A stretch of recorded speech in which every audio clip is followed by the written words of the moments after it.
कहाँ चले मामू? अरे जाना कहाँ है यार, फेफड़ों में ताजी हवा भरने बाहर जा रहा हूँ।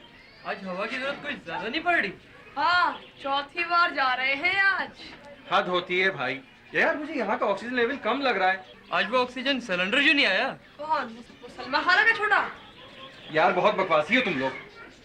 वैसे है तो परेशानी की बात, बहुत दिनों से नजर नहीं आया वो, है ना? परसों तो आया था। इस हालत में ऐसा होता है, 2 दिन भी 2 साल लग रहे होते हैं। अच्छा अच्छा, अब आप लोगों की अनशन मुकम्मल हो गई हो तो मैं जाऊँ बाहर।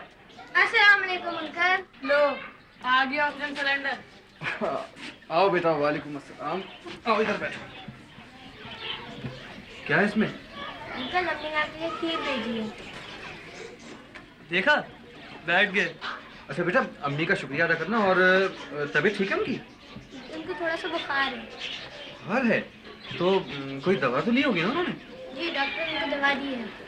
अच्छा, तो बेटा मेरी तरफ से पूछना और शुक्रिया अदा करना, ठीक है?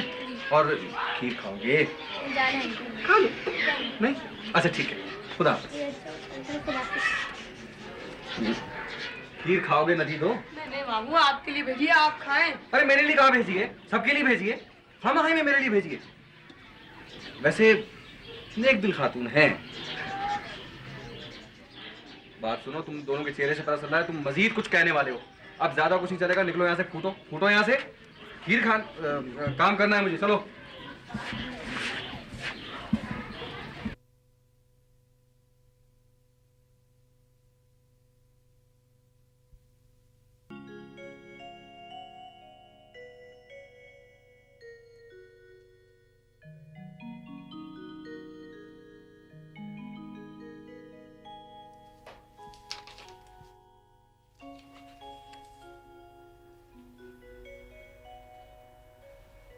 कुछ पढ़ा जा रहा है?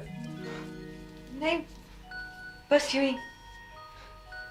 कितनी सारी किताबें ना यहाँ पर। मुझे इस घर में सबसे ज्यादा यही जगह पसंद है। अच्छा, क्यों? मुझे किताबें बहुत अच्छी लगती हैं। अच्छा, मेरे मामू अगर यहाँ आ गए ना तो खुशी से पागल हो जाएंगे। क्यों, क्या उनको भी किताबें बहुत पसंद है? ऐसी वैसी किताबें तो उनकी जिंदगी हैं। बहुत पढ़े लिखे इंसान है वो। Really? डिग्रियां तो नहीं है उनके पास, मगर पढ़े लिखे बहुत हैं वो। अरबी, फारसी